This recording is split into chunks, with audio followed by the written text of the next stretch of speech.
요양보호사와 간병인 그냥 같은 말 아닌가요? 그렇게 생각하셨다면 이 영상 끝까지 보셔야 합니다. 법적으로는 완전히 다르고 사업 방식도 다르거든요. 지금 병원이나 요양원에 인력을 보내는 사업을 하고 계신가요? 아니면 앞으로 해보실 생각이 있으신가요? 그렇다면 지금이 바로 사회적 협동조합이라는 사업 형태를 진지하게 고민해 볼 시점입니다.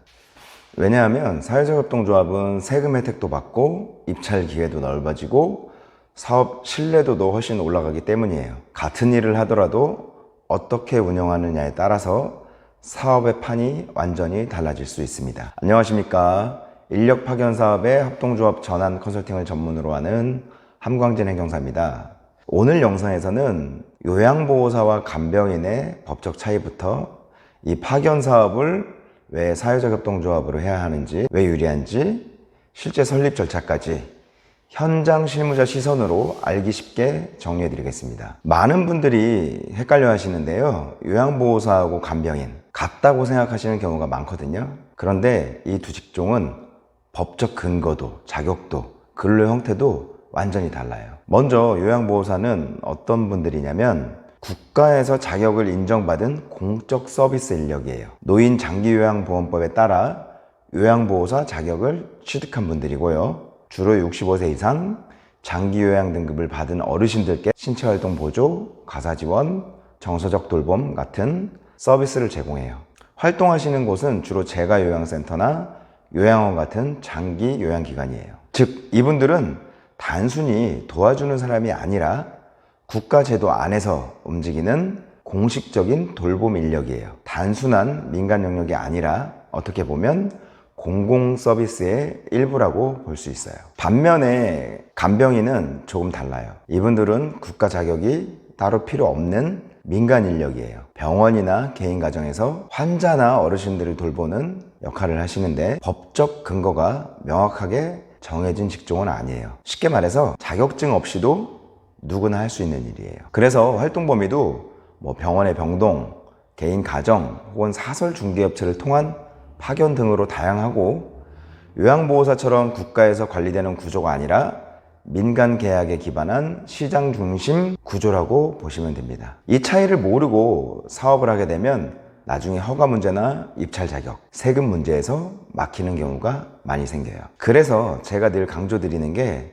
지금 하고 계신 일이 요양인지 간병인지 명확히 아셔야 그에 맞는 법적 형태를 택하실 수 있다는 거예요. 요양보호사나 간병인을 파견하는 일, 이게 단순히 사람만 연결해주는 그런 인력 중개사업이 아니에요. 이 분야는요, 공공성, 전문성, 그리고 지속가능성, 이 세 가지 조건을 동시에 충족해야만 제대로 운영할 수 있습니다. 왜냐하면 단순히 노동력만 제공하는 게 아니라 사람, 환자의 삶과 돌봄, 그리고 가족의 부담까지 책임지는 일이기 때문이에요. 그래서 요즘 많은 분들이 이 사업을 그냥 개인사업자나 영리법인으로만 하시지 않고 사회적 협동조합이라는 구조로 전환하거나 새롭게 시작하고 계시는 거예요. 왜냐? 제도적으로도 유리하고 공공기관과의 연계도 쉬워지고 무엇보다도 신뢰와 안정성이 확보되기 때문에 그게 바로 지금 왜 사회적 협동조합이어야 하는가에 대한 답이에요. 자, 그럼 지금부터 사회적 협동조합을 선택했을 때 실제로 어떤 점이 유리한지 하나씩 말씀드려 볼게요. 먼저 공공기관 입찰 우대 혜택이 있어요.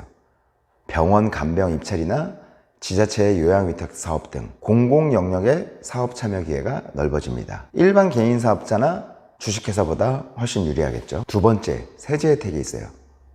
법인세나 소득세 감면은 물론이고 기부를 받게 되면 세액공제까지 가능해요. 사업도 하고 기부도 받고 세금도 줄일 수 있는 거죠. 세 번째, 신뢰도가 올라가겠죠. 병원이나 시청, 구청 입장에서는 투명하고 공공성 있는 파트너를 원해요. 사회적 협동조합은 그 자체만으로도 신뢰를 확보할 수 있고 그게 곧 안정적인 매출로 연결될 수 있어요. 그리고 여기서 끝이 아니에요. 면세사업자로 등록할 수 있기 때문에 병원이나 고객들에게 비용 부담을 완화시켜 드릴 수도 있어요. 전체적으로 보면 일반 영리법인보다 훨씬 유리한 사업 구조잖아요.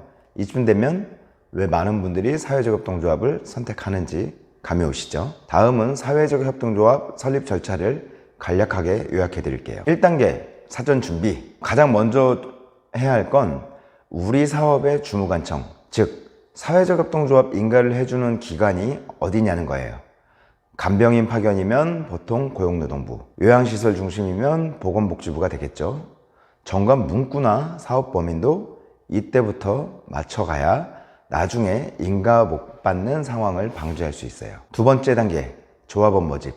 사회적 협동조합 설립에는 5명 이상만 확보하시면 돼요. 사업 같이 하실 분 위주로 5명만 모아주시면 됩니다. 세 번째 단계, 정관, 사업계획서 등 작성이 가장 어려운 부분이에요. 이 정관이나 사업계획서를 스스로 작성하시는 분들도 있으시지만 대개 저 같은 행정사에게 의뢰를 하세요. 실제로 보면 스스로 준비하시다가 서너 달 그냥 보내는 경우가 있고, 또 인가 신청을 했지만 빠꾸 맞아서 그제서야 저한테 찾아오시는 경우도 상당히 많으세요. 전문가의 도움을 받으시면 아무래도 쉽고 빠를 수 있겠죠. 네 번째 단계, 창립총회를 개최하셔야 돼요. 조합원들을 모아서 총회를 열고 사진도 찍고 회의록도 작성해야 됩니다. 다섯 번째, 인가 신청. 이제 서류 싸들고 주무관청에 인가 신청을 해야 되겠죠. 정관, 회의록, 조합원 명부, 사업계획서 꼼꼼하게 준비하셔야 심사에서 시간 낭비 안 하고 빠꾸를 안 맞을 수 있어요. 자, 여섯 번째 단계는 서류 심사예요. 최소 2, 3개월 걸린다고 보시면 됩니다. 일곱 번째 단계는 인가증을 받는 단계고, 여덟 번째 단계는 인가증을 받은 다음에 우리도 일반 법인처럼 법인 설립 등기를 해야 돼요. 그리고 마지막 아홉 번째, 세무서 가셔서 사업자 등록증 내시면 모든 절차가 끝나는 겁니다. 처음 들으시는 분들은 많이 어려우실 거예요. 그래서 전문가한테 많이 의뢰를 하세요. 결국 이 일도 경쟁이에요. 누가 먼저 기반을 갖추고 누가 먼저 신뢰를 확보하느냐에 따라서 입찰도, 위탁도, 그리고 고객의 선택도 달라지겠죠. 사회적 협동조합은 그 시작이자 우리 사업에 신뢰를 더하는 전략이라고 할 수 있습니다. 미루지 마시고 지금부터 차근차근 준비해 보세요. 혹시 아직 사회적 협동조합 설립에 대해서 고민 중이시라면 가볍게 상담부터 받아보셔도 좋을 것 같습니다. 사전에 방향을 잘 잡아두면 훨씬 수월하게 진행할 수 있습니다. 오늘 영상 도움 되셨다면 좋아요, 구독, 그리고 알림 설정까지 부탁드리겠습니다. 끝까지 시청해 주셔서 감사합니다. 함광진 행정사였습니다.